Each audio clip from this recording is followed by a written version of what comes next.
शादी की तैयारियां आयला की काफी ज्यादा धूमधाम से चल रही है और काफी ज्यादा खुशी है हर तरफ। लेकिन आयला का दिल बिल्कुल सूना और बिल्कुल बर्बाद दिखाई दे रहा है। आप देखेंगे कि इसके ऊपर ओन जो कि बहुत ज्यादा बेकरार है कि अभी आयला कहे और वो जट से हर चीज को खत्म कर दे और उससे शादी कर ले, जिसकी वजह से आप देखेंगे कि वो कहता है कि मुझे तो समझ नहीं आ रही है। देखो आयला, तुम हर चीज को समझते बूझते हुए इतनी बड़ी बेवकूफी कैसे कर सकती हो? सब कुछ तुम्हारे सामने है लेकिन इसके बावजूद तुम्हें कुछ भी नजर नहीं आ रहा। जिस पर वो उसकी बातों को सिर्फ और सिर्फ साइड पे रखती है और कहती है कि मुझे तुम्हारी इन फजूल बातों की कोई समझ नहीं आ रही और ना ही मैं इन बातों को समझना चाहती हूँ। आप देखेंगे कि बहुत ज्यादा परेशान हो चुका है उधर शामी। उसकी माँ ने दिन रात फोन करके उसका जीना महाल कर दिया और कहा है कि भाई देखो, तुम्हारी बीवी हमसे नहीं संभाली जा रही। इधर जो हरकतें कर रही है कभी ओन के साथ और कभी कहीं पे, मुझे तो ये चीजें नॉर्मल नहीं लग रही। क्योंकि रिमला काफी ज्यादा उनके पीछे भाग रही है और कहती है कि मुझे एक दफा कहो मैं सब कुछ छोड़ दूंगी।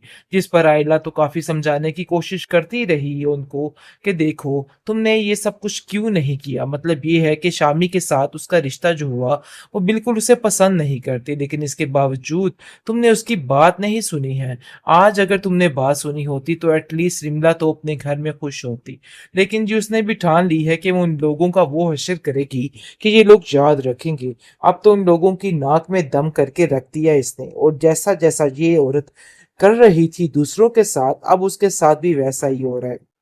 मतलब ये है कि रिमला ने ऐसा जीना महाल किया है ना इन लोगों का कि बस अब समझ आ गई है। अब बार बार शामी को कॉल कर रही है उसकी माँ और कहती है कि भाई इस मुसीबत को अपने साथ ले जाओ, क्योंकि मैं इसको यहाँ पे बर्दाश्त नहीं कर सकती। जिस पर वो कहता है कि मुझे समझ नहीं आ रही, आपको आइला भी मुसीबत लगती थी और ये भी, मैं आपकी बातों को नहीं समझ पा रहा। आपने कभी किसी के साथ कोई रिश्ता नहीं निभाया। हर वक्त आपको ऐसा लगता है कि जैसे हर कोई आपके ऊपर ही लटका रहे। मतलब ये है कि आपको कभी हुआ ही नहीं कि किसी रिश्ते को निभा लें, क्योंकि अब आहिस्ता आहिस्ता शामी की जुबान जो है वो खुल रही है और उसको समझ आ रही है कि अब क्या करना है। दूसरी तरफ बीजन काफी ज्यादा खुश है अपनी बेटी को देख देख के, और आयला को कहती है कि आयला देखना, तुम्हारे नसीब में बहुत बेहतर होगा। तुम्हें परेशान होने की कोई जरूरत नहीं। मैं हर वक्त तुम्हारे साथ हूँ और तुम्हारा साथ देने के लिए हर वक्त तैयार बैठी हूँ। अपने दिल में ये बात कभी भी मत लाना कि तुम अकेली हो। देखो, जो फैसला होने जा रहा है ना, बहुत बेहतरीन फैसला है और तुम इस पर अटकी रहो तो ही बेहतर है। जिस पर आयला खामोश हो जाती है और कहती है कि मैं तो किसी से कुछ नहीं बोली। आप लोगों ने जो फैसला किया मुझे वही मंजूर है। लेकिन आरफा आ जाती है गुस्से में और कहती है कि आयला, तुम क्या समझ रही हो? ये सब कुछ करके तुम अपनी जिंदगी में खुशियां लेके आ सकती हो? मैं तुम्हारी जिंदगी में कभी खुशियां नहीं आने दूंगी। ये बात तुम अपने जहन में बिठा के रखना।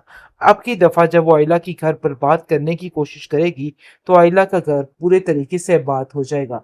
मतलब कि ओन उससे शादी कर लेगा, फिर सारे सिस्टम उसके बड़े अच्छे तरीके से चलेंगे। आयला कहती है कि आपको पहले भी जो कुछ आपने किया, मैंने आपको नजरअंदाज किया, लेकिन आपने फिर भी मेरी जान नहीं छोड़ी।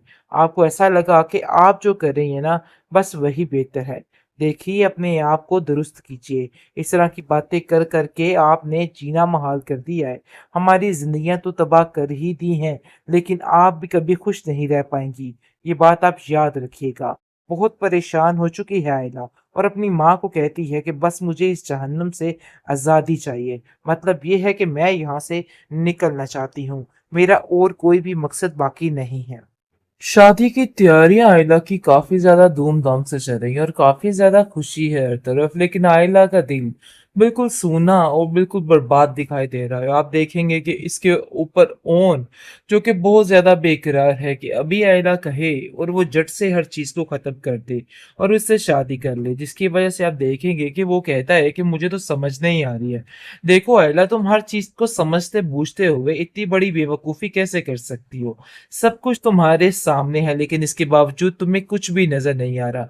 जिस पर वो उसकी बातों को सिर्फ और सिर्फ साइड पे रखती है और कहती है कि मुझे तुम्हारी इन फजूल बातों की कोई समझ नहीं आ रही और ना ही मैं इन बातों को समझना चाहती हूँ। आप देखेंगे कि बहुत ज़्यादा परेशान हो चुका है उधर शामी। उसकी माँ ने दिन-रात फ़ोन करके उसका जीना मुहाल कर दिया और कहा है कि भई देखो, तुम्हारी बीवी हमसे नहीं सँभाली जा रही।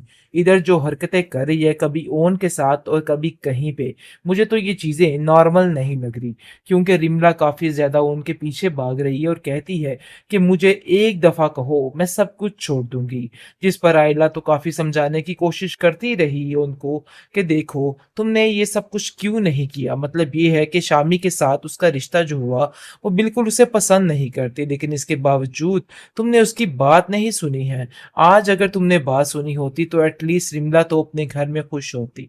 लेकिन जी उसने भी ठान ली है कि वो उन लोगों का वो हश्र करेगी कि ये लोग याद रखेंगे। अब तो उन लोगों की नाक में दम करके रख दिया इसने और जैसा-जैसा ये औरत कर रही थी दूसरों के साथ, अब उसके साथ भी वैसा ही हो रहा है। मतलब ये है कि रिमला ने ऐसा जीना महाल किया है ना इन लोगों का कि बस अब समझ आ गई है। अब बार-बार शामी को कॉल कर रही है उसकी माँ और कहती है कि भई इस मुसीबत को अपने साथ ले जाओ क्योंकि मैं इसको यहाँ पे बर्दाश्त नहीं कर सकती।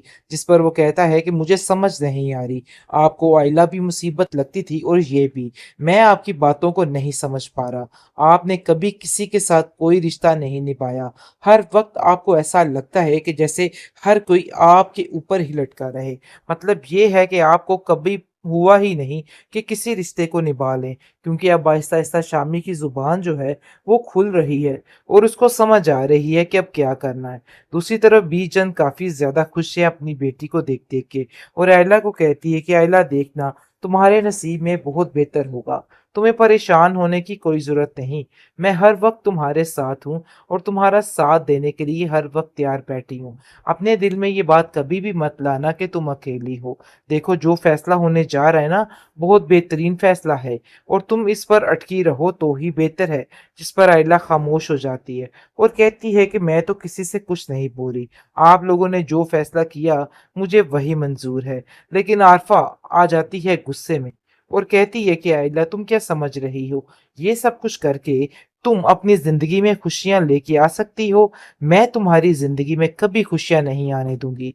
ये बात तुम अपने ज़हन में बिठा के रखना। अब की दफ़ा जब वो आइला की घर बर्बाद करने की कोशिश करेगी, तो आइला का घर पूरे तरीके से आबाद हो जाएगा। मतलब कि ओन उससे शादी कर लेगा। फिर सारे सिस्टम उसके बड़े अच्छे तरीके से चलेंगे। आइला कहती है कि आपको पहले भी जो कुछ आपने किया, मैंने आपको नज़रअंदाज किया, लेकिन आपने फिर भी मेरी जान नहीं छोड़ी। आपको ऐसा लगा कि आप जो कर रही हैं ना, बस वही बेहतर है। देखिए अपने आप को दुरुस्त कीजिए। इस तरह की बातें कर के आपने जीना मुहाल कर दिया है। हमारी ज़िंदगियाँ तो तबाह कर ही दी हैं, लेकिन आप भी कभी खुश नहीं रह पाएँगी। ये बात आप याद रखिएगा।